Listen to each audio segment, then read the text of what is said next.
तो दोस्तों आज की इस वीडियो में हम बात करने जा रहे हैं सिटी हंटर नाम की इस मूवी के बारे में, जो कि सीधा ओटीटी प्लेटफॉर्म पर रिलीज़ होने वाली है। दोस्तों ये जो मूवी है नेटफ्लिक्स द्वारा इसके ओटीटी राइट्स खरीदे गए हैं, नेटफ्लिक्स के लिए इसे स्पेशली बनाया गया है। तो इसी एक तरह से जो मूवी है इसके बारे में आज इस वीडियो के माध्यम से आपको सारी कुछ जानकारी बताने वाला हूँ, जैसे कि प्री प्रोडक्शन, रिलीजिंग, कास्टिंग, सारी कुछ जानकारी आपको इस वीडियो में देखने को मिलने वाली है। तो वीडियो को लाइक कर दीजिएगा, चैनल को सब्सक्राइब कर दीजिएगा, बेल आइकन दबाकर इसे ऑल पर सेट कर लीजिएगा। अब इसके बारे में हम जानना चालू करते हैं। सिटी हंटर जापानी हेबर्न शिटी हंता एक जापानी मंगा श्रृंखला है जिसे त्सुकासा होजो ने लिखा और चित्रित किया है।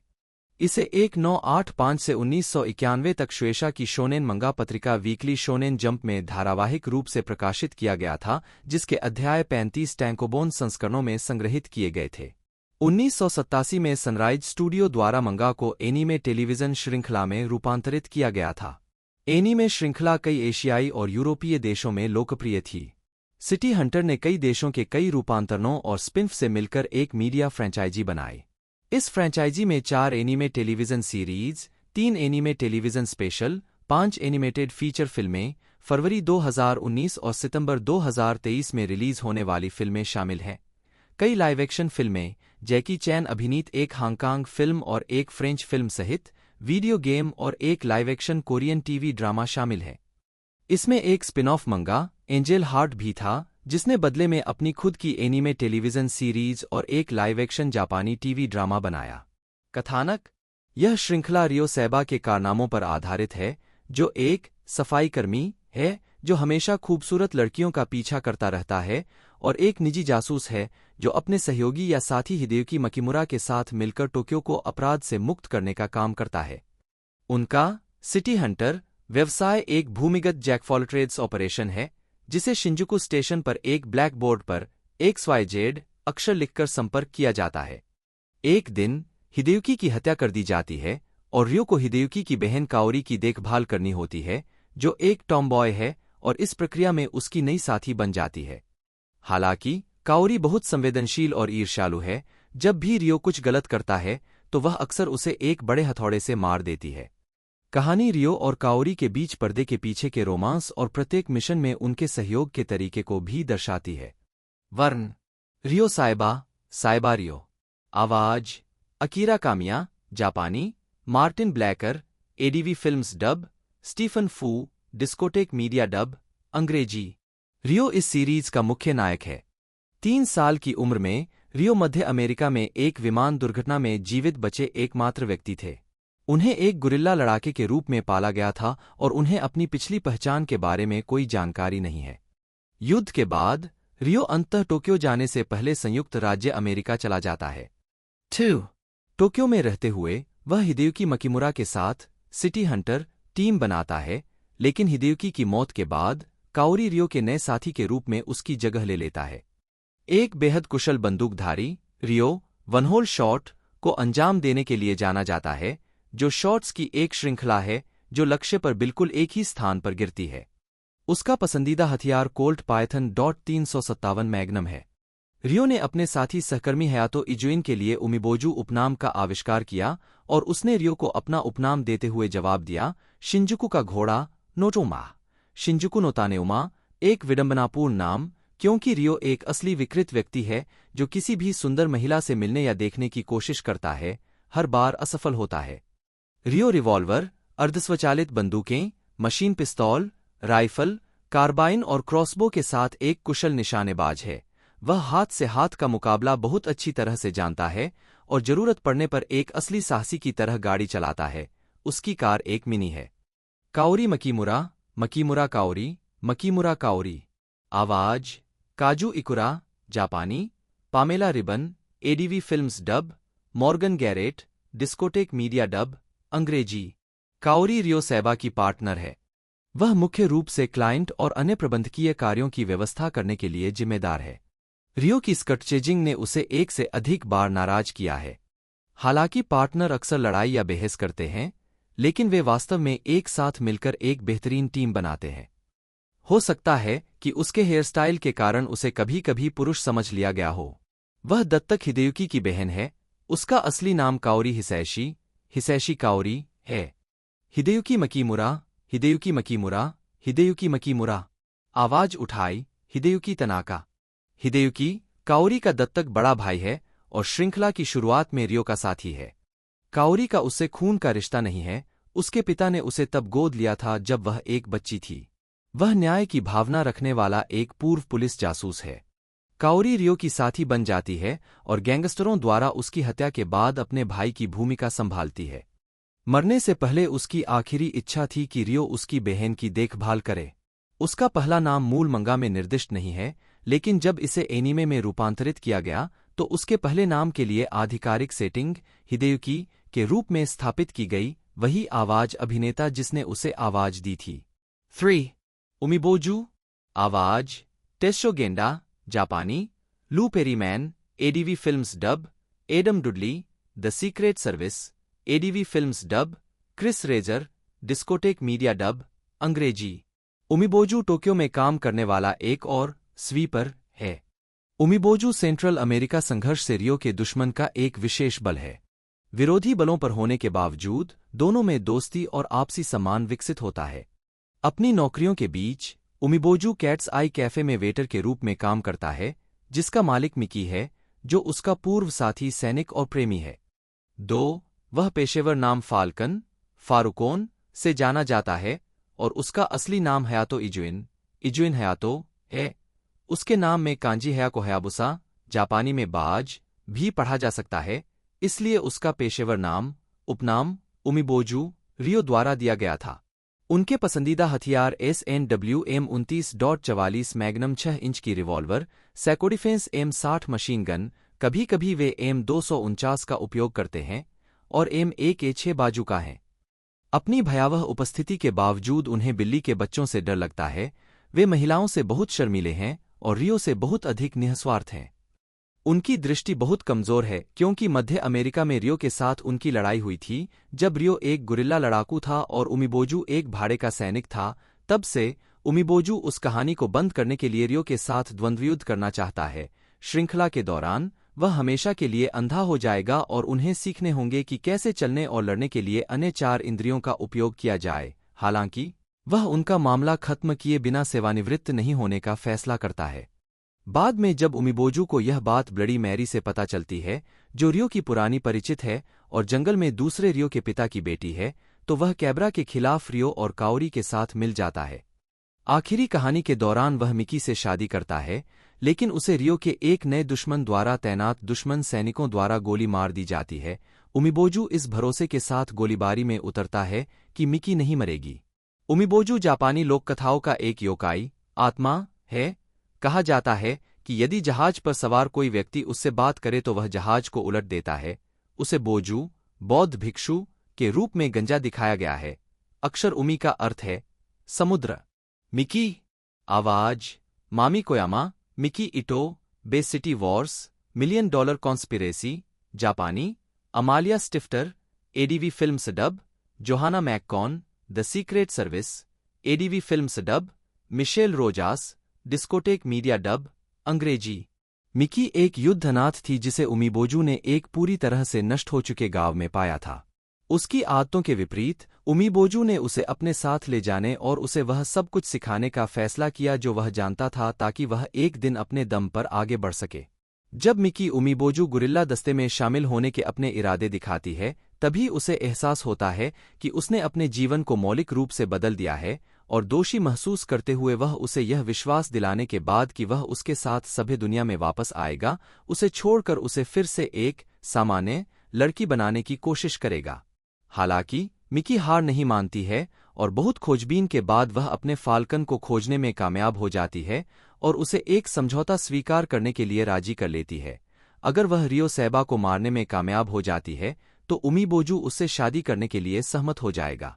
ऐसा करने के लिए मिकी कैट्स आई की मालिक बन जाएगी, जहां रियो महिला की सुंदरता से आकर्षित होकर अधिक से अधिक बार जाने लगेगा।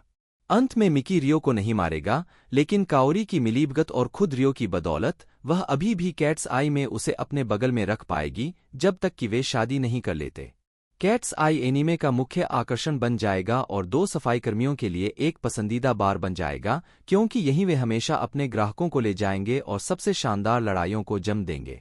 Psycho नोगामी, psycho नोगामी, नोगामी psycho. आवाज योको असगामी, जापानी, जना Brockman, ADV films dub, Marisa lenti, discotheque media dub, अंग्रेजी। सैको टोक्यो पुलिस की जासूस है और रीका की बड़ी बहन है जो अक्सर सिटी हंटर टीम को कुछ काम सौंपती है। रियो सैको के लिए किए गए विभिन्न उपकारों के लिए उसके द्वारा दिए जाने वाले कर्ज की एक लंबी और विस्तृत सूची रखता है जिसे चुकाने से वह हमेशा बचती रहती है। Rica नोगामी, Rica नोगामी, नोगामी Rica. आवाज योशिनो ताकामोरी, जापानी, कैथरीन कैटमुल, एडीवी फिल्म्स डब, अंग्रेजी। रीका साइको की छोटी बहन है। कासुमी असो, असो कासुमी, असो कासुमी। आवाज दी Mina Tominaga. Shin Kaibara, Kaibara Shin, Kaibara Shin. वह रियो सैबा और ब्लडी मैरी के पिता के साथ लड़ने वाला एक गुरिल्ला लड़ाका था। वर्तमान में वह ड्रग सिंडिकेट का नेता है। त्सुकासा होजो द्वारा लिखित और सचित्र सिटी हंटर 26 फरवरी 1985 को शुएशा के शोनेन मंगा एंथोलॉजी वीकली शोनेन जंप में शुरू हुआ। 4 और 2 दिसंबर 1991 के अंक तक चला। 5, 6 इसके अध्यायों को 15 जनवरी 1986 और 15 अप्रैल 1992 के बीच जंप कॉमिक्स छाप के तहत शुएशा द्वारा 35 खंडों में एकत्र किया गया था। 7, 8 इन खंडों में श्रृंखला को उनके मूल व्यक्तिगत अध्यायों के बजाय 55 अलग-अलग कहानियों या एपिसोड में समूहीकृत किया गया है। प्रत्येक कहानी एक अलग महिला चरित्र या नायिका पर केंद्रित है।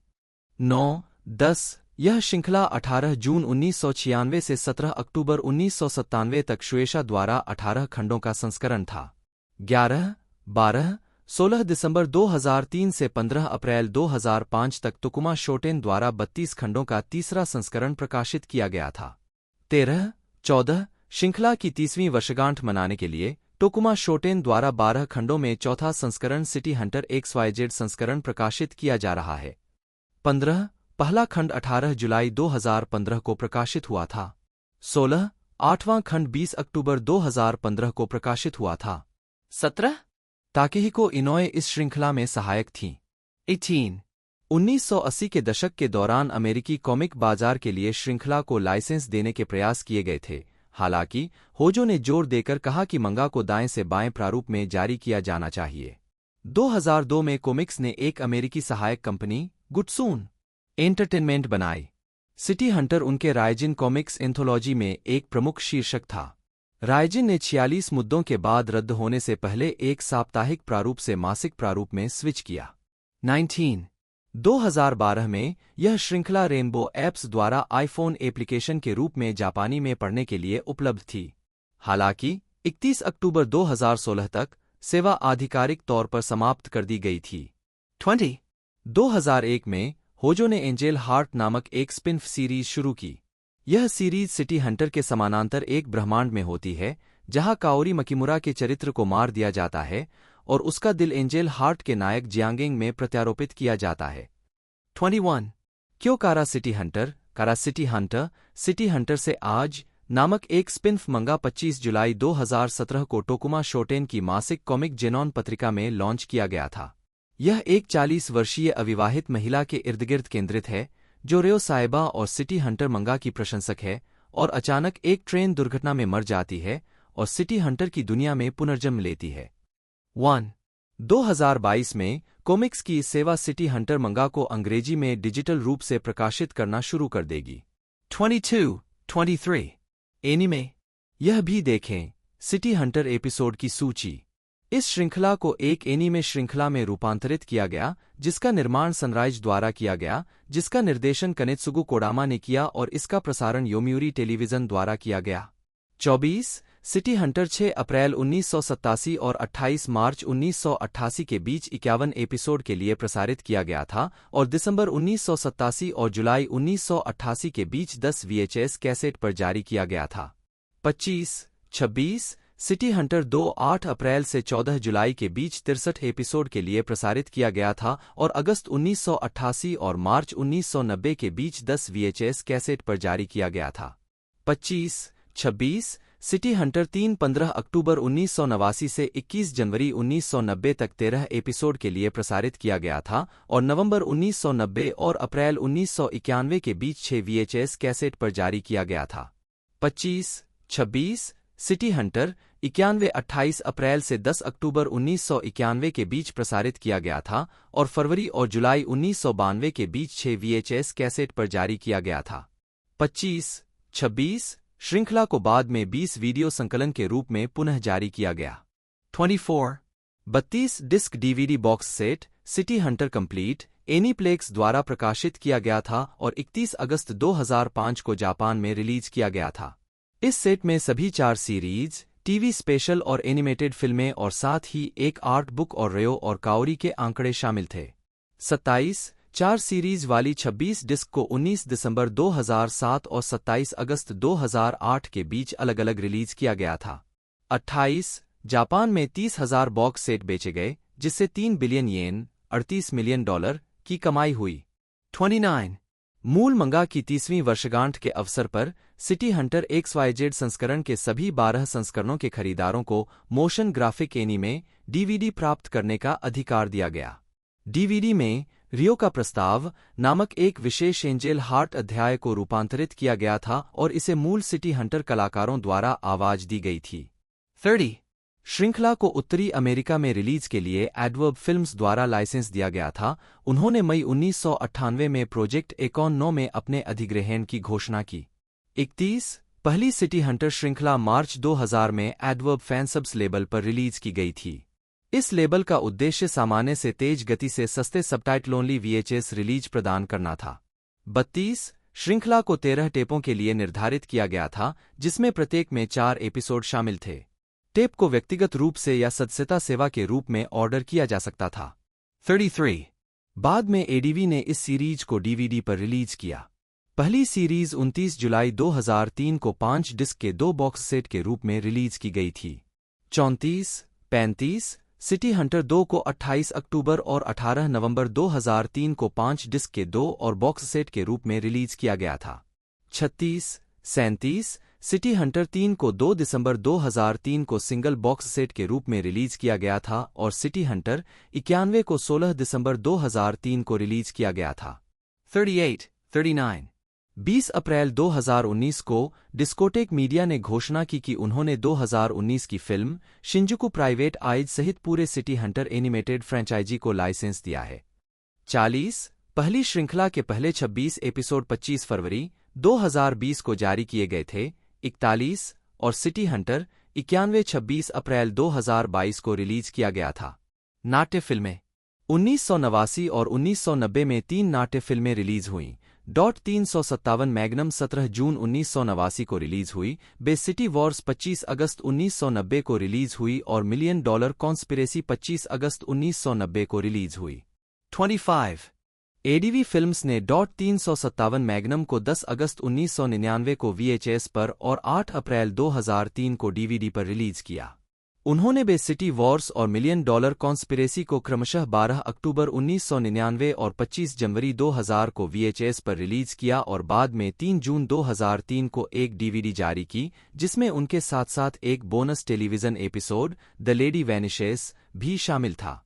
42 ओटाकॉन 2022 में अपने पैनल के दौरान डिस्कोटेक मीडिया ने घोषणा की कि उन्होंने पहले से लाइसेंस प्राप्त सभी ADV फिल्म्स फिल्म रिलीज और Death of the Vicious Criminal Ryo Saeba television movie 43 को लाइसेंस दिया और उन्हें 31 जनवरी 2023 को ब्लूरे संग्रह में रिलीज किया। एनीप्लेक्स द्वारा निर्मित एक नई नाट्य फिल्म जो वर्तमान शिंजुकू में सेट है, जिसका शीर्षक city Hunter the movie Shinjuku private eyes है, जिसका प्रीमियर जापान में 8 फरवरी 2019 को हुआ, जब सनराइज और केंजी कोरमा क्रमशः फिल्म को एनिमेट और निर्देशित करने के लिए वापस आए। 44 कैट्स आई की किसुगी बहनें फिल्म में क्रॉसओवर के रूप में दिखाई दी। 45 टेरुओ सातो और ताकाहिको क्योगोकू ने एपिसोड निर्देशक के रूप में काम किया, जबकि कुमिको ताकाहाशी ने पात्रों को डिजाइन किया और ताकू इवासाकी ने संगीत तैयार किया। 46 फिल्म ने जापानी बॉक्स ऑफिस पर नंबर 4 पर शुरुआत की। 47 जहां इसने 17 मार्च 2019 तक 1404 747 320 $12.16 मिलियन की कमाई की। 48 फिल्म ने अपनी रिलीज के 2 महीनों में 15 अप्रैल 2019 तक 502 665 440 13 691 $712 की कमाई की, जो तब तक 2019 की तीसरी सबसे ज्यादा कमाई करने वाली जापानी एनीमे फिल्म बन गई। 49 और इसने 2019 के अंत तक जापान में एक जापानीज येन 53 बिलियन $14 मिलियन की कमाई की थी। 50 शिंजुकू प्राइवेट आइज 13 जून 2019 को फ्रांस में रिलीज हुई थी। Shinjuku private eyes. 51 discotheque media ने ओटाकॉन 2019 में फिल्म के अंग्रेजी डब का प्रीमियर किया। 52 और इसे 26 मई 2020 को ब्लूरे पर रिलीज किया। 2022 में एक और फिल्म की घोषणा की गई। 53 film city Hunter the movie angel dust 8 सितंबर 2023 को रिलीज हुई। 54 टेलीविजन फिल्में। 3 टेलीविजन फिल्में बनाई गईं। द सीक्रेट सर्विस का प्रसारण 5 जनवरी 1996 को हुआ, जिसके बाद 25 अप्रैल 1997 को गुडबाय माई स्वीट हार्ट और 23 अप्रैल 1999 को Death of Vicious Criminal Ryo Saeba का प्रसारण हुआ। 25 एडीवी फिल्म्स ने 18 नवंबर 1998 को नॉर्थ अमेरिका में VHS पर गुडबाय माई स्वीट हार्ट को city Hunter the motion picture के रूप में रिलीज किया, जो फ्रेंचाइजी से उनकी पहली रिलीज थी। बाद में इसे 23 जुलाई 2002 को DVD पर रिलीज किया। 55 उन्होंने 5 दिसंबर 2000 को VHS पर द सीक्रेट सर्विस और 25 जून 2002 को DVD पर रिलीज किया। डिस्कोटेक मीडिया ने 31 जनवरी 2023 को ब्लूरे संग्रह में एडीवी द्वारा पहले से लाइसेंस प्राप्त सभी फिल्मों के साथ death of the Vicious Criminal Rayo सेबा को रिलीज किया। लाइव एक्शन हांगकांग फिल्में।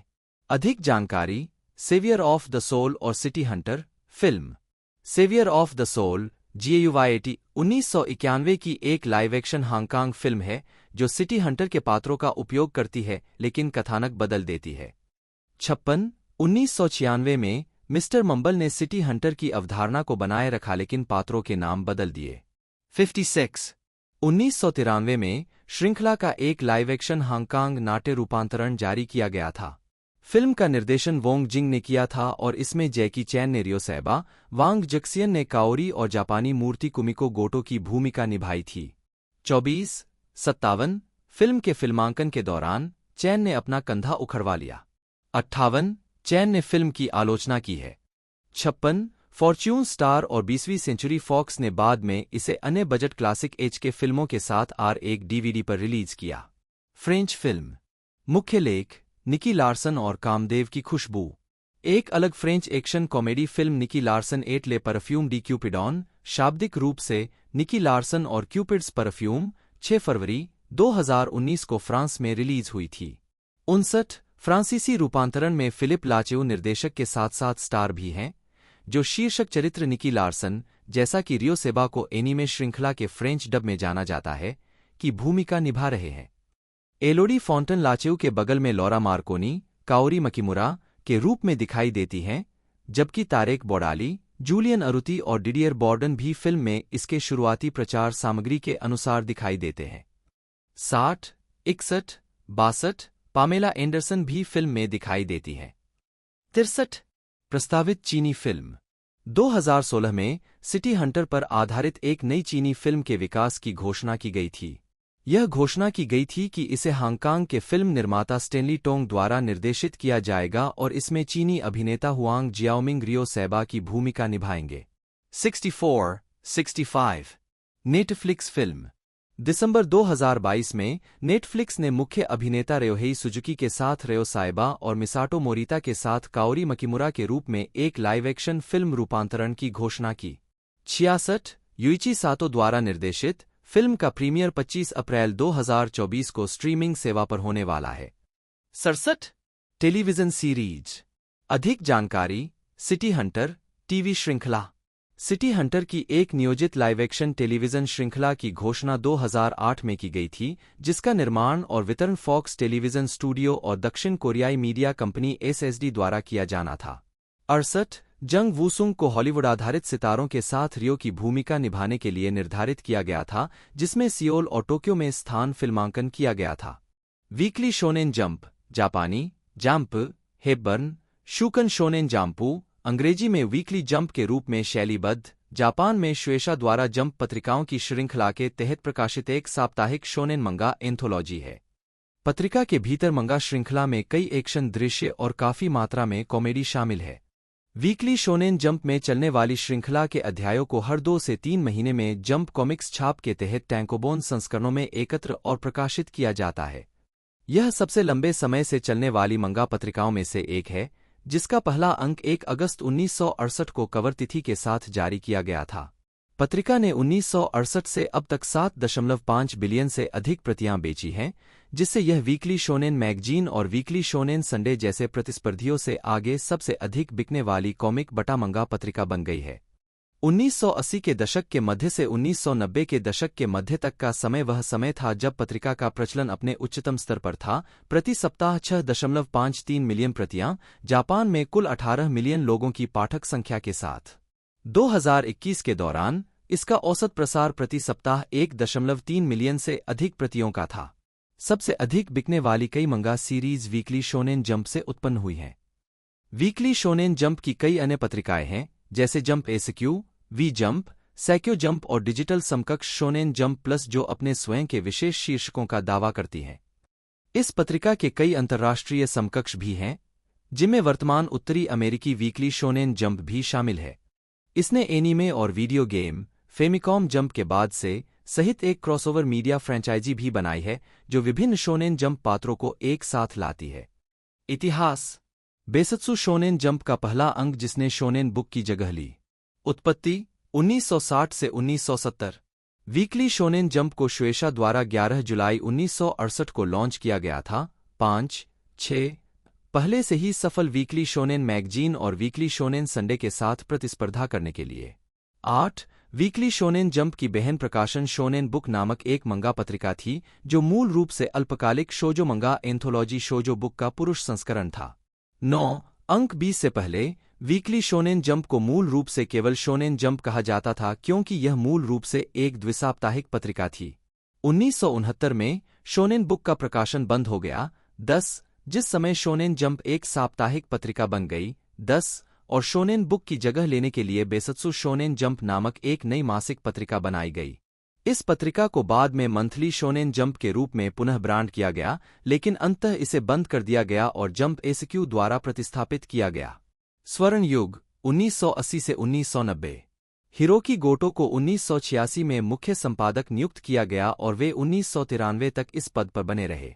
उनके कार्यकाल में प्रचलन में उल्लेखनीय वृद्धि हुई और कई लोकप्रिय श्रृंखलाओं का धारावाहिक निर्माण हुआ। इस अवधि के बारे में पूछे जाने पर गोटो ने कहा, हमने केवल ऐसा मंगा बनाने की कोशिश की जिसका हर कोई आनंद ले सके। कोई विशेष नियम नहीं थे। उस समय मीडिया और मनोरंजन उद्योग में आइडल और टैब्लॉयड पत्रिकाओं का बोलबाला था और हमारा लक्ष्य केवल मंगा को अपने हथियार के रूप में इस्तेमाल करके भीड़ से अलग दिखना था। 11 फेमिकॉम जंप। हीरो रेत्सुडेन, जिसे 1988 में फैमिली कंप्यूटर के लिए रिलीज किया गया था, पत्रिका की 20वीं वर्षगांठ मनाने के लिए बनाया गया था। इसके बाद इसका सीक्वल आया, फेमिकॉम जंप 2, 1991 में साइक्यो नो शिचिनिन, जो फैमिली कंप्यूटर के लिए भी था। शोनेन जंप का प्रचलन 1995 तक साल दर साल बढ़ता रहा, जो 6.53 मिलियन प्रतियों पर पहुंच गया। 1998 तक प्रचलन 4.15 मिलियन प्रतियों तक गिर गया था। इस गिरावट का श्रेय आंशिक रूप से लोकप्रिय मंगा श्रृंखला ड्रैगन बॉल और स्लैम डंक के समापन को दिया गया। 12-13 1990 के दशक की शुरुआत में पत्रिका जापान में 18 मिलियन लोगों की कुल पाठक संख्या के साथ चरम पर थी। 14 प्रचलन में गिरावट 2000 से 2013।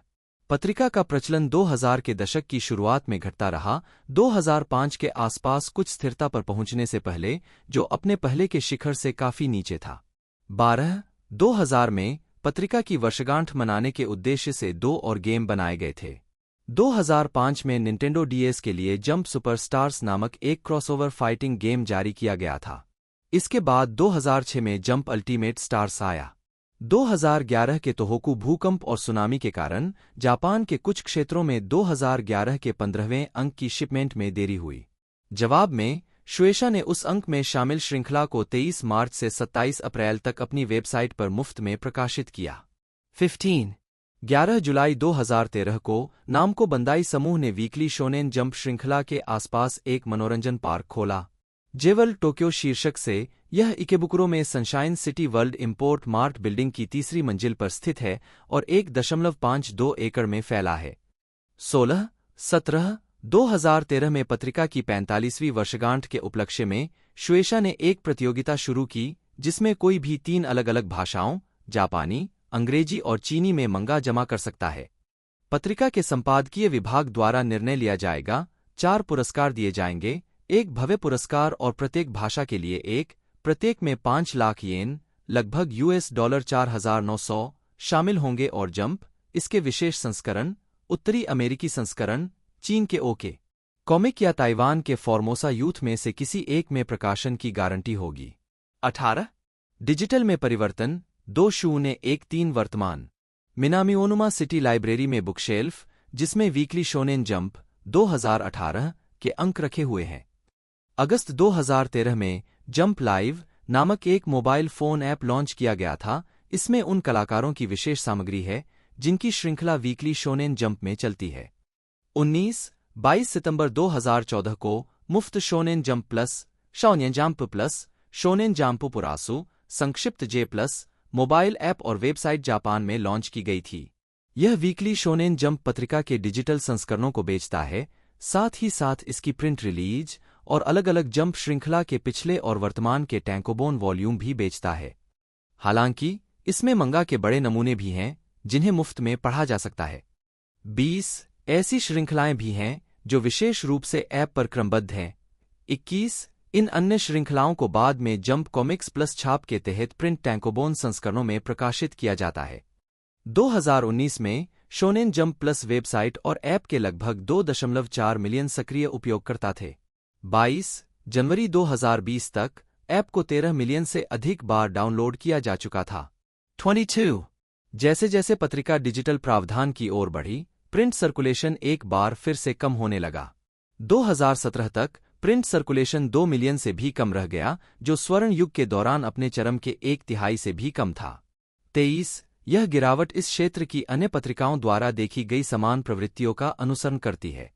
24 2014 में प्लेस्टेशन 3 और प्लेस्टेशन के लिए जंप की 45वीं वर्षगांठ मनाने के लिए एक नया क्रॉसओवर गेम जे-स्टार्स विक्ट्री वर्सेस जारी किया गया था।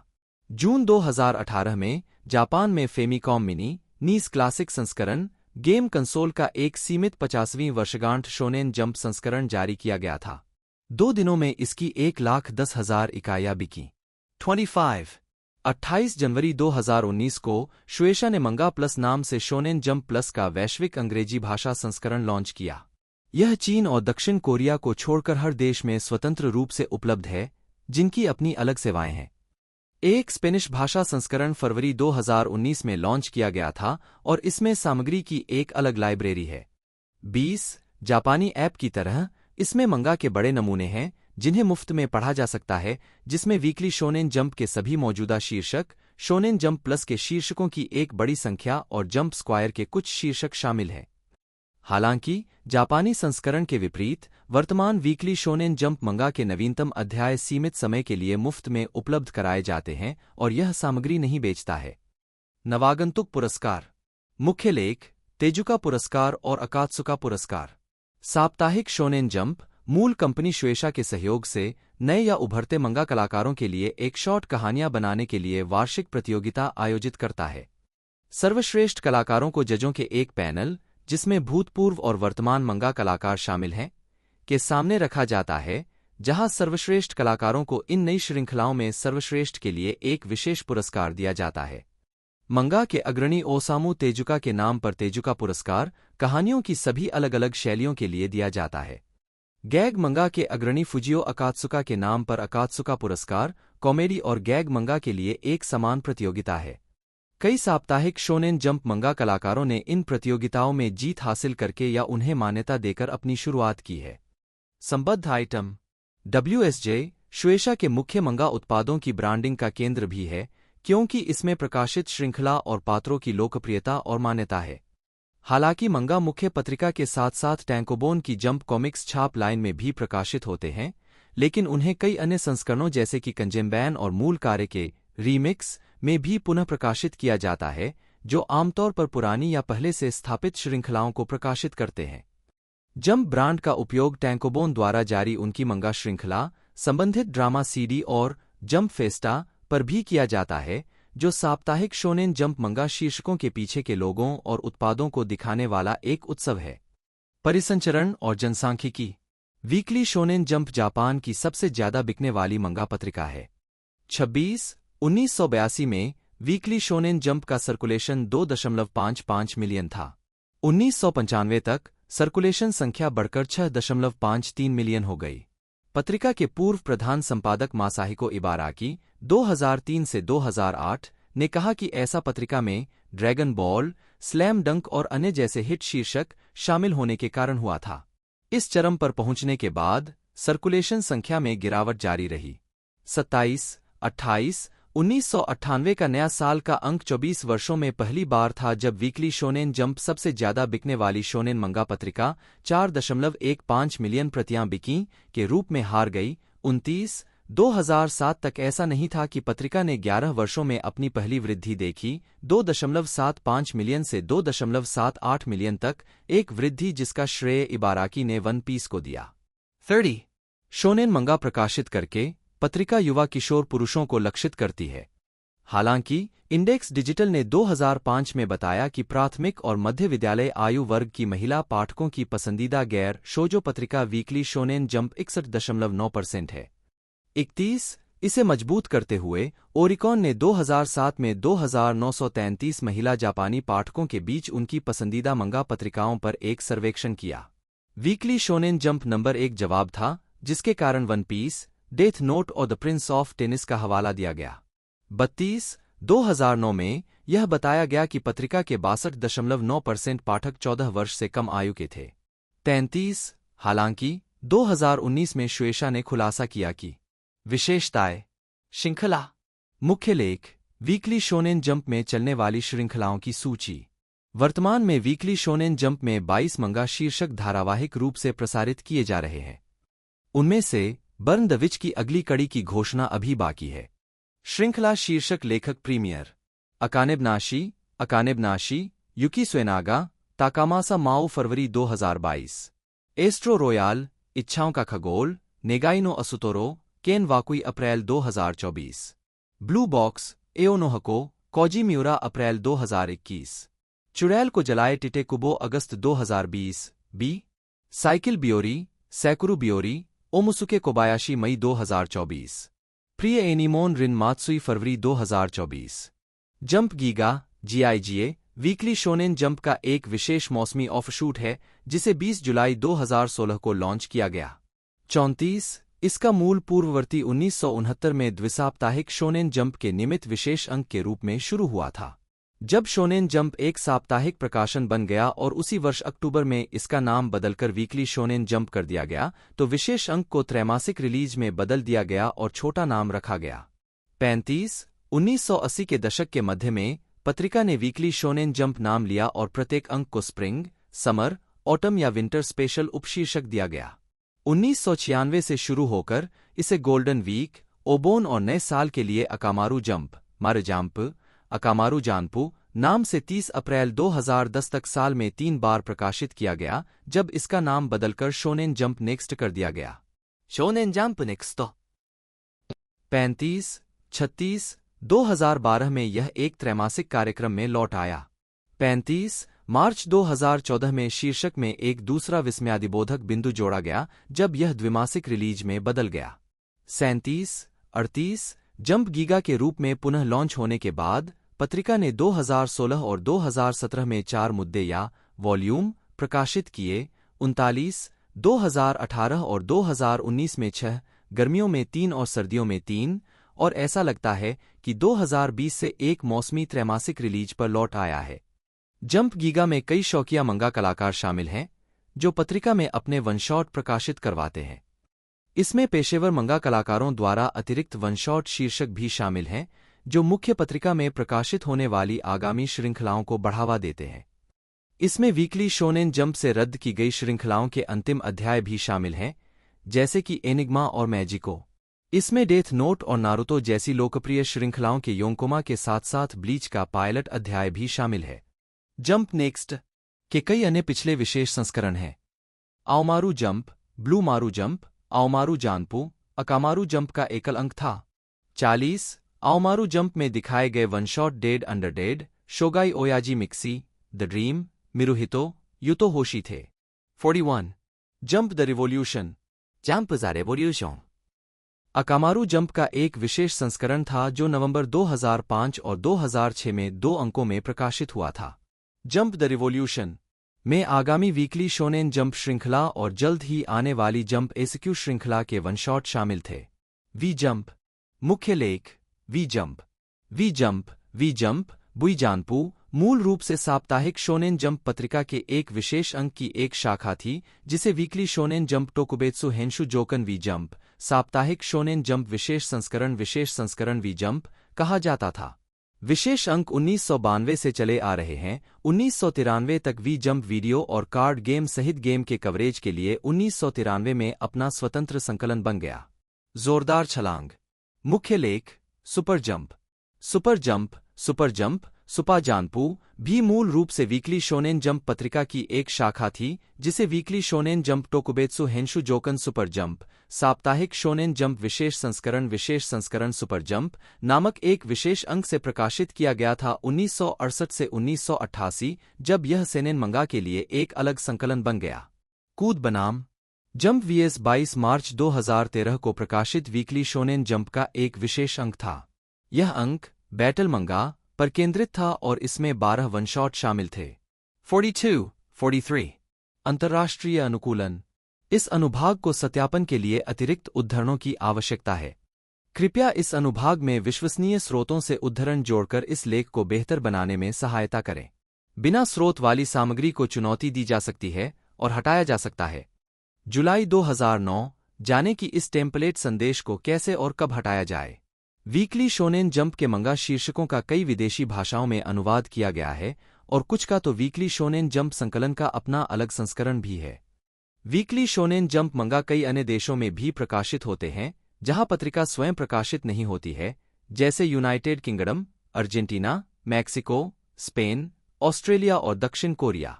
शोनेन कूद मुख्य लेख शोनेन जंप पत्रिका विज मीडिया द्वारा उत्तरी अमेरिका में प्रकाशित शोनेन जंप नवंबर 2002 में पहली बार सामने आया, जिसकी कवर तिथि जनवरी 2003 थी। हालांकि वीकली शोनेन जंप पर आधारित अंग्रेजी भाषा के शोनेन जंप को अंग्रेजी पाठकों और अमेरिकी दर्शकों के लिए फिर से तैयार किया गया है और इसे साप्ताहिक के बजाय मासिक रूप से प्रकाशित किया जाता है। 45 इसमें 7 मंगा श्रृंखलाओं के धारावाहिक अध्याय और जापानी भाषा और संस्कृति, मंगा, एनीमे, वीडियो गेम और मूर्तियों पर लेख शामिल हैं। 46 पत्रिका के साथ मिलकर विज ने पत्रिका में प्रस्तुत श्रृंखला से संबंधित मीडिया और अन्य शोनेन कार्यों को जारी करने के लिए नए इम्प्रिंट लॉन्च किए। इसमें 2 नए मंगा इम्प्रिंट, एक anime DVD imprint, light novel जारी करने के लिए एक फिक्शन लाइन। पत्रिका के लॉन्च से पहले विज ने पत्रिका को बढ़ावा देने और इसे सफल बनाने में मदद करने के लिए एक व्यापक विपणन अभियान शुरू किया, जहां उत्तरी अमेरिका में अन्य मंगा एंथोलॉजी विफल हो गए हैं। 51 शुएशा ने उद्यम को निधि देने में मदद करने के लिए विज में इक्विटी हिस्सेदारी खरीदी। 52 और कार्टून नेटवर्क, संकोस्ट और डायमंड डिस्ट्रीब्यूटर्स पत्रिका में प्रचारक भागीदार बन गए। 51 पहले अंक को मांग को पूरा करने के लिए 3 प्रिंटिंग की आवश्यकता थी और 3 लाख से अधिक प्रतियां बिकीं। 53 इसे दिसंबर 2002 में ICV2 comic product of the year पुरस्कार से सम्मानित किया गया और 2008 में 2,15,000 के मासिक प्रसार के साथ उच्च बिक्री का आनंद लेना जारी रखा। 55 शोनेन जंप को अप्रैल 2012 में अपने डिजिटल उत्तराधिकारी वीकली शोनेन जंप के पक्ष में बंद कर दिया गया था।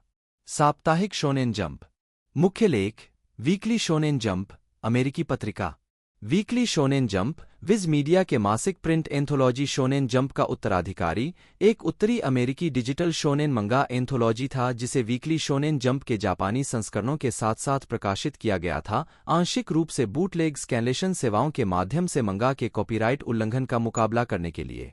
इसने 30 जनवरी 2012 को वीकली शोनेन जंप अल्फा के रूप में 6 शीर्षकों की एक श्रृंखला के साथ धारावाहिक रूप से शुरू किया और जापानी रिलीज के 2 सप्ताह बाद ऑनलाइन प्रकाशित नए मुद्दे, लेकिन 1 साल के भीतर 12 चल रही श्रृंखलाओं तक विस्तारित हो गया और 21 जनवरी 2013 को इसने एक रीब्रांडिंग की और जापान के साथ एक साथ प्रकाशन के लिए संक्रमण किया। 57 बंजई मुख्य लेख बंजाई पत्रिका बंजई कार्लसन वेरलाग द्वारा प्रकाशित वीकली शोनेन जंप का जर्मन भाषा संस्करण है जो रद्द होने से पहले 2001 से दिसंबर 2005 तक प्रकाशित हुआ था।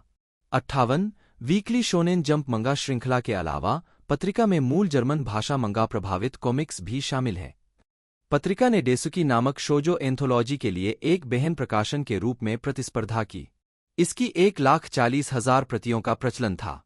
59 रेमेन शाओनियन टॉप रेमेन शाओनियन टॉप के खंड 187 का cover. Remen Shaonian Top TOP Taiwan में दारान पब्लिशिंग द्वारा प्रकाशित वीकली शोनेन जंप का पूर्व साप्ताहिक चीनी भाषा संस्करण है। 1990 के दशक में दारान दिवालिया हो गया और पत्रिका को प्रकाशन बंद करना पड़ा। रेमेन शाओनियन टॉप ने Yu-Gi-Oh, टोटेमो, lucky man, Hikaru no गो और वन पीस जैसी श्रृंखलाओं के साथ साथ कई अन्य घरेलू मैनहुआ को भी धारावाहिक रूप दिया।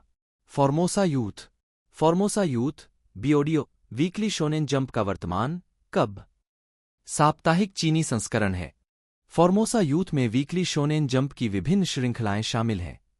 फॉर्मोसा यूथ पत्रिका वीकली शोनेन जंप मंगा का नवीनतम संस्करण अनुवाद करती है। फॉर्मोसा यूथ का एक सहयोगी प्रकाशन ड्रैगन यूथ कॉमिक एलएनजी है जो घरेलू मैनहुआ में माहिर है। 1977 में टोंगली कंपनी का निर्माण और स्थापना फेंग वान्नान ने की थी जो बूटलेग बनाती थी। यह 1992 में समाप्त हो गया। 60 ताइवान के एक कानून ने सभी मंगा की बूटलेगिंग के कार्य को प्रतिबंधित कर दिया। 1992 के दौरान टोंगली ने कई मंगा और मैनहुआ पत्रिकाएं बनाईं। 61 वन पीस और हिकारू नोगो जैसी कुछ श्रृंखलाएं सबसे पहले दारान पब्लिशिंग द्वारा मंगा मैनहुआ पत्रिका रेमेन शॉनियन टॉप टीओपी में प्रकाशित हुई थीं, लेकिन जब दारान पब्लिशिंग दिवालिया हो गई तो श्रृंखला को फॉर्मोसा यूथ में स्थानांतरित कर दिया गया। परीक्षा एग्जाम कल्चरकॉम होल्डिंग्स के कॉमिक डिवीजन कल्चरकॉम कॉमिक्स द्वारा प्रकाशित वीकली शोनेन जंप का हांगकांग संस्करण है जो पूरे एशिया में सबसे बड़ा कॉमिक वितरक है। 62 पत्रिका ने हंटर हंटर, कैप्टन सुबासा और ड्रैगन बॉल प्रकाशित किए जो हांगकांग में मंगा का सबसे अधिक प्रचलन रखता है। साथ ही घरेलू मैनहुआ का उच्चतम प्रचलन है जो चीनी hero tales of the blood sword होगा। 62 C kids ACE kit Thai भाषा का साप्ताहिक शोनेन जंप है जिसे सियाम इंटर कॉमिक्स द्वारा प्रकाशित किया जाता है। 63 सी किड्स कई साप्ताहिक शोनेन जंप सीरीज जैसे वन पीस, जिंटामा, 64 के साथ साथ डिवीजन कार्टून थाई स्टूडियो जैसे एग्जीक्यूशन से कई मूल मंगा प्रभावित कॉमिक्स प्रकाशित करता है। 65 बूम नेशन एडुटेनमेंट द्वारा प्रकाशित एक और थाई भाषा का वीकली शोनेन जंप है। बूम कई वीकली शोनेन जंप सीरीज जैसे कि नारुतो, डेथ नोट के साथ साथ फैक्ट्री स्टूडियो से कई मूल मंगा प्रभावित कॉमिक्स जैसे कि मीर थी सिपसैम और अपैमानी सागा प्रकाशित करता है। स्वीडिश शोनेन जंप नवंबर 2004 में मंगा मीडिया ने स्वीडन में वीकली शोनेन जंप के स्वीडिश भाषा संस्करण का प्रकाशन शुरू किया जिसे शोनेन जंप कहा जाता है, जो उनकी मौजूदा पत्रिकाओं मंगा मेनिया और शोजो स्टार्स का एक सहयोगी प्रकाशन है। पत्रिका में ब्लीच, नारुतो, शमन किंग और युगियो सहित विभिन्न लोकप्रिय वीकली शोनेन जंप शीर्षकों के अध्याय शामिल थे। नवंबर 2007 में 37 अंक प्रकाशित होने के बाद मंगा मीडिया ने पत्रिका का प्रकाशन बंद कर दिया। 66-67 इसकी 30,000 प्रतियों का प्रचलन था। 59 Norwegian shonen jump weekly Shonen Jump का नॉर्वेजियन भाषा संस्करण मार्च 2005 में नॉर्वे में प्रकाशित होना शुरू हुआ। शिबस्टेड द्वारा प्रकाशित नॉर्वेजियन संस्करण बोनियर के स्वीडिश संस्करण का सीधा अनुवाद था जिसमें वही श्रृंखला और शीर्षक शामिल थे। जब बोनियर ने वीकली शोनेन जंप के लिए लाइसेंस खो दिया तो नॉर्वेजियन संस्करण का प्रकाशन भी बंद हो गया, जिसका अंतिम अंक 26 फरवरी 2007 को जारी किया गया। उन्होंने 2 अल्पकालिक पुस्तक छापें भी बनाईं। प्रोफाइल पुस्तकों के लिए एन बोक फ्रा शोनेन जंप से एक पुस्तक और ड्रैगन बॉल एक्स्ट्रा विशेष रूप से अकीरा तोरियामा द्वारा लिखित मंगा के लिए एक पंक्ति। 68 ड्रैगन बॉल जेड एनीमे पर आधारित एक फिल्म कॉमिक भी टीवी एनीमे कॉमिक छाप के तहत जारी की गई थी। 69 निशान अधिक जानकारी जंप पत्रिका लाइन छापें जंप कॉमिक्स का उपयोग मंगा प्रकाशित करने के लिए एक छाप लेबल के रूप में किया जाता है जो अक्सर साप्ताहिक शोनेन जंप और अन्य जंप पत्रिकाओं में मूल रूप से धारावाहिक रूप से प्रकाशित मंगा श्रृंखला के एकत्रित टैंकोबोन संस्करणों के लिए होता है। 70 छाप अमेरिका में शोनेन जंप और शोनेन जंप एडवांस्ड नामों से प्रकाशित होती है। शोनेन जंप एडवांस्ड को सामग्री या थीम के कारण अधिक परिपक्व मानी जाने वाली मंगा श्रृंखला के वितरण के लिए बनाया गया था। एसजे के तहत जारी श्रृंखला में Eyeshield 21, Ichigo 100%, Pretty Face, I S, Hunter Hunter, Bobo Bobo बोबोबो, पहला संस्करण और डेथ नोट शामिल हैं। जापान से उत्पन्न कॉमिक्स या ग्राफिक उपन्यास है। 1. अधिकांश मंगा 19वीं शताब्दी के अंत में जापान में विकसित शैली के अनुरूप हैं। 2. जापानी कला में एक लंबा इतिहास है। 3. मंगा शब्द का इस्तेमाल जापान में कॉमिक्स और कार्टूनिंग किया जाता है। जापान के बाहर इस शब्द का इस्तेमाल आमतौर पर जापान में मूल रूप से प्रकाशित और अनुवादित रूप में प्रकाशित कॉमिक्स को संदर्भित करने के लिए किया जाता है, यानी अंग्रेजी पाठ के साथ एक जापानी कॉमिक बुक। जापान में हर उम्र और हर क्षेत्र के लोग मंगा पढ़ते हैं। इस माध्यम में कई तरह की विधाएं शामिल हैं। एक्शन, एडवेंचर, व्यापार और वाणिज्य, कॉमेडी, जासूसी, ड्रामा, ऐतिहासिक, हॉरर, रहस्य, रोमांस, विज्ञान कथा और फंतासी, इरोटिका, हेंतेई और इची, खेल और सस्पेंस आदि। 4. 5. कई मंगा का अन्य भाषाओं में अनुवाद किया जाता है। 7. 1950 के दशक से मंगा जापानी प्रकाशन उद्योग का एक प्रमुख हिस्सा बन गया है। 8. 1995 तक जापान में मंगा बाजार का मूल्य येन 586.4 बिलियन $6 से $7 बिलियन था। 9. जापान में 1.9 बिलियन मंगा पुस्तकों और मंगा पत्रिकाओं, जिन्हें मंगा एंथोलॉजी के रूप में भी जाना जाता है, की वार्षिक बिक्री के साथ प्रति व्यक्ति 15 मुद्दों के बराबर। 10. 2020 में जापान के मंगा बाजार का मूल्य डिजिटल मंगा की बिक्री में तेजी से वृद्धि के साथ साथ प्रिंट बिक्री में वृद्धि के कारण 612.6 बिलियन का नया रिकॉर्ड बना। 11. 2022 में जापान का मंगा बाजार 675.9 बिलियन का एक और रिकॉर्ड मूल्य छुएगा। 13. मंगा ने दुनिया भर में एक महत्वपूर्ण पाठक वर्ग भी प्राप्त किया है। 15, 16, 17, 18, 19। 2021 तक दुनिया के शीर्ष 4 कॉमिक्स प्रकाशक मंगा प्रकाशक शुएशा, कोडांशा, कड़ोक्वा और शोगाकुकन हैं। 2020 में उत्तरी अमेरिकी मंगा बाजार का मूल्य लगभग $250 मिलियन था। 21. एनपीडी बुकस्कैन के अनुसार 2021 में अमेरिका में कुल कॉमिक्स और ग्राफिक उपन्यास की बिक्री में मंगा का 76% हिस्सा था। 22. उत्तरी अमेरिकी मंगा बाजार की तेज वृद्धि का श्रेय डिजिटल रीडिंग ऐप्स पर मंगा की व्यापक उपलब्धता, बार्न्स एंड नोबल जैसी बुक रिटेलर चेन और अमेजन जैसे ऑनलाइन रिटेलर्स के साथ साथ एनीमे की बढ़ी हुई स्ट्रीमिंग को दिया जाता है। 23, 24, 25, 2005 में मंगा ने फ्रांसीसी कॉमिक्स बाजार का 38% प्रतिनिधित्व किया था। 26, 27, यूरोप और मध्य पूर्व में 2012 में बाजार का मूल्य $250 मिलियन था।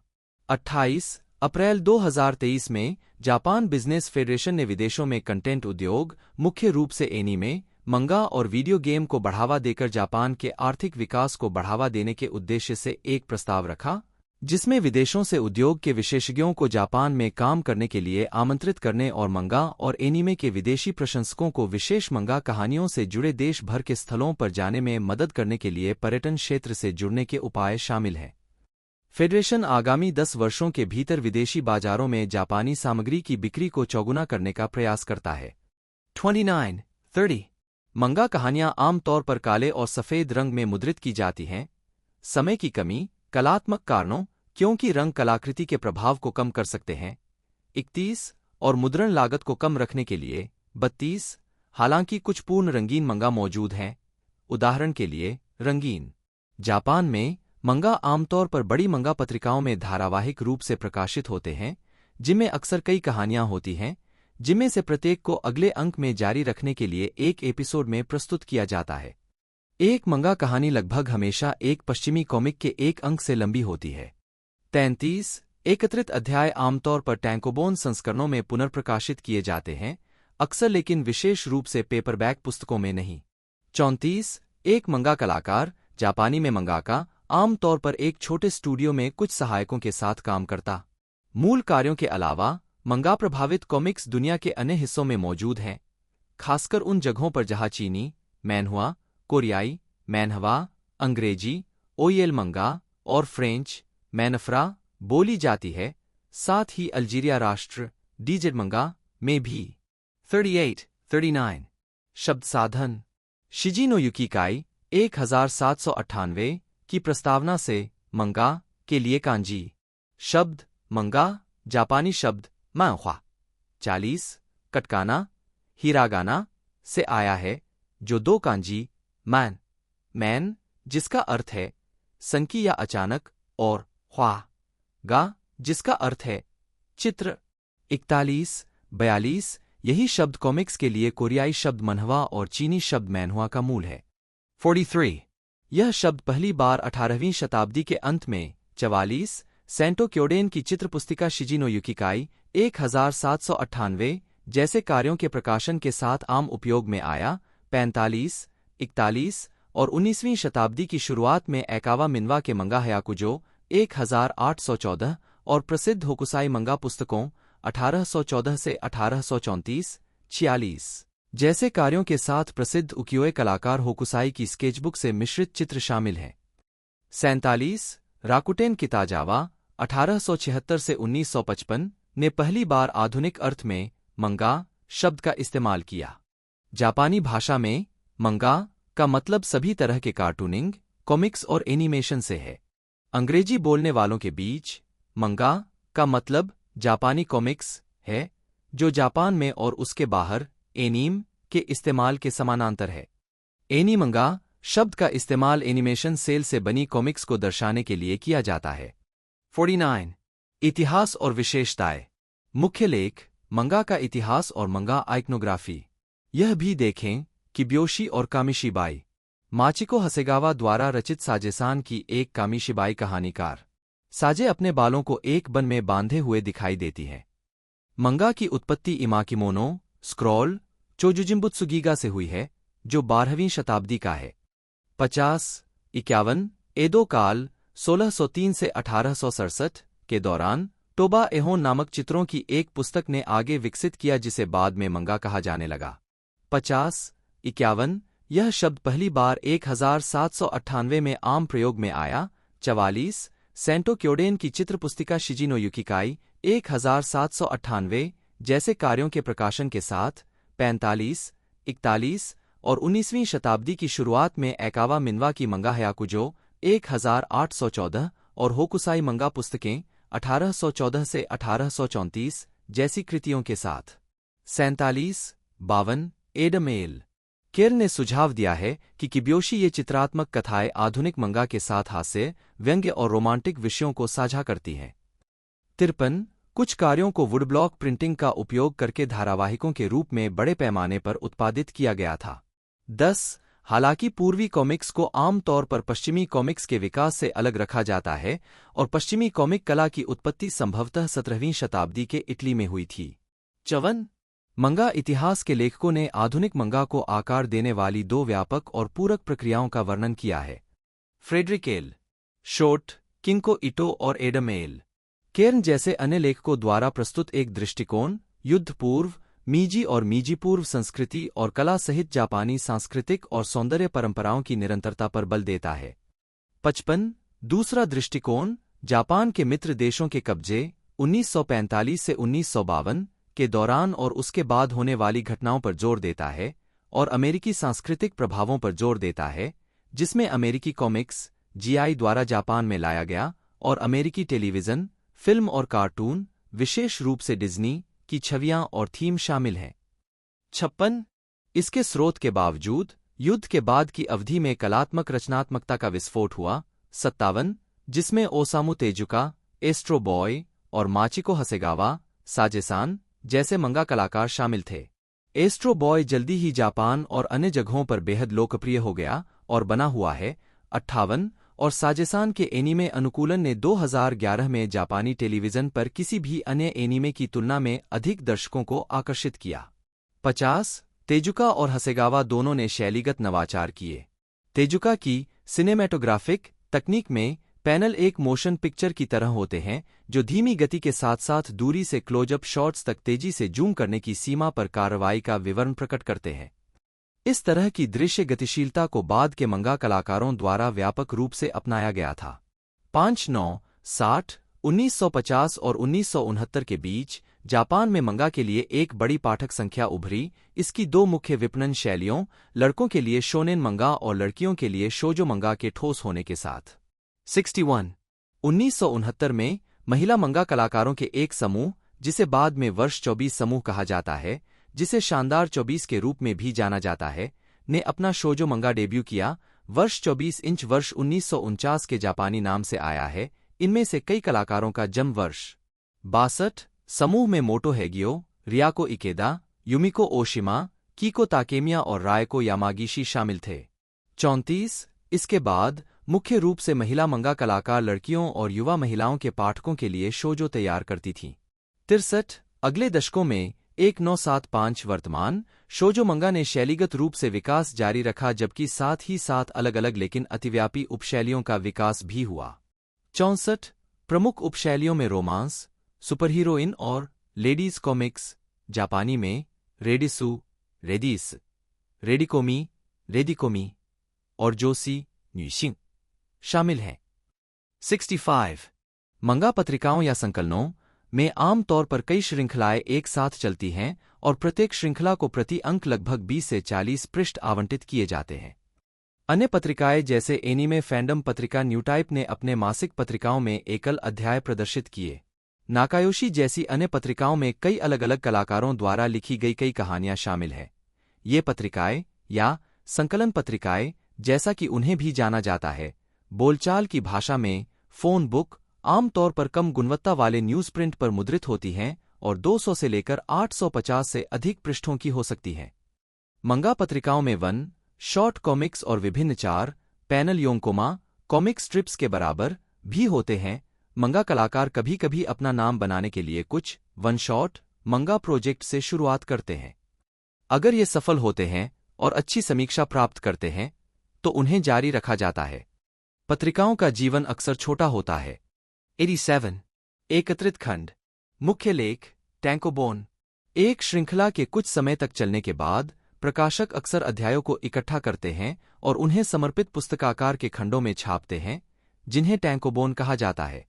ये हार्डकवर या अधिक सामान्यतः सॉफ्टकवर पुस्तकें हो सकती हैं और ये अमेरिकी व्यापार पेपरबैक या ग्राफिक उपन्यासों के समतुल्य हैं।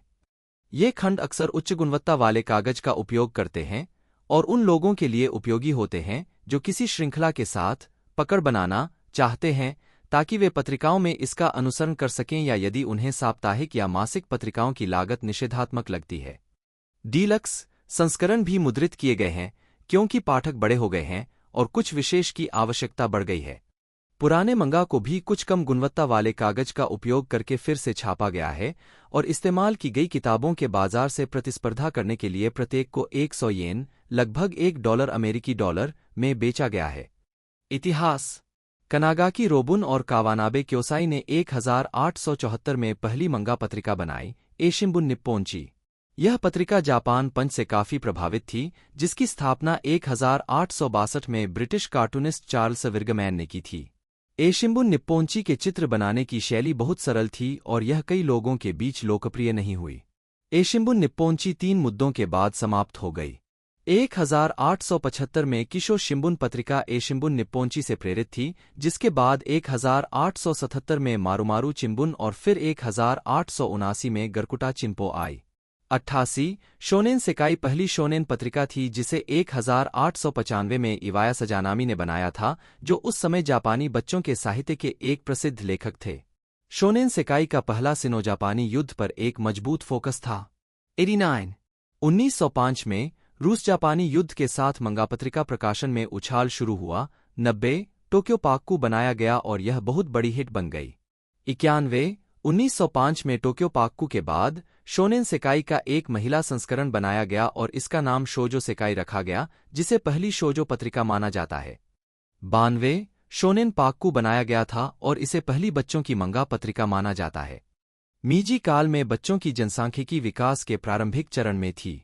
शोनेन पाक्कू विदेशी बच्चों की पत्रिकाओं जैसे पक से प्रभावित थी, जिसे जित्सुग्यो नो निहोन पत्रिका के प्रकाशक के एक कर्मचारी ने देखा और अनुकरण करने का फैसला किया। 1924 में कोडोमो पाक्कू को शोनेन पाक्कू के बाद एक और बच्चों की मंगा पत्रिका के रूप में लॉन्च किया गया था।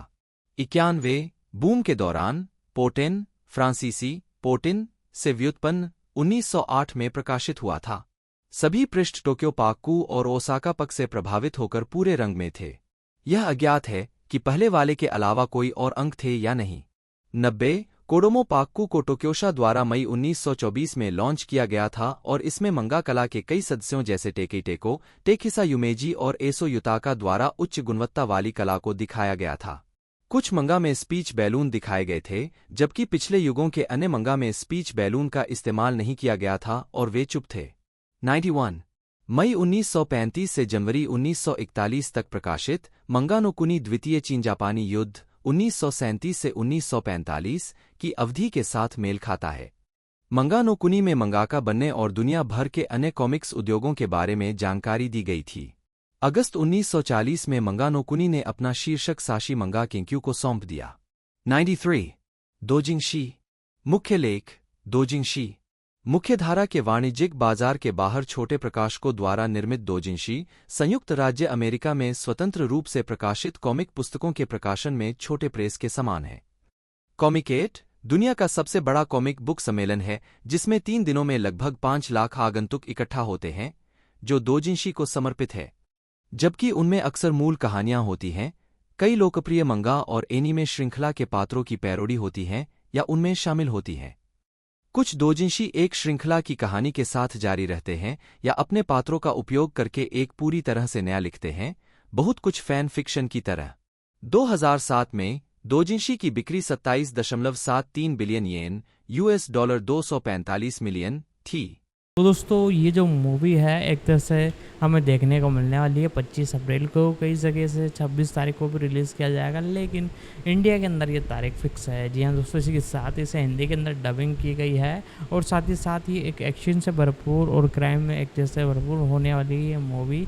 और लेंथ की बात की जाए तो 2 घंटे से कम इसकी टोटल लेंथ होने वाली है। बाकी एक तरह से ज़बरदस्त अंदाज में ये नेटफ्लिक्स पर हर एक रीजनल लैंग्वेज में भी रिलीज़ की जाएगी। दोस्तों आज की इस वीडियो में इतना ही। यदि वीडियो अच्छी लगी तो लाइक कीजिएगा, चैनल को सब्सक्राइब कर बेल आइकन दबा कर से ऑल पर सेट कर लीजिएगा। आज की इस वीडियो में इतना ही, मिलते हैं अगले वीडियो में।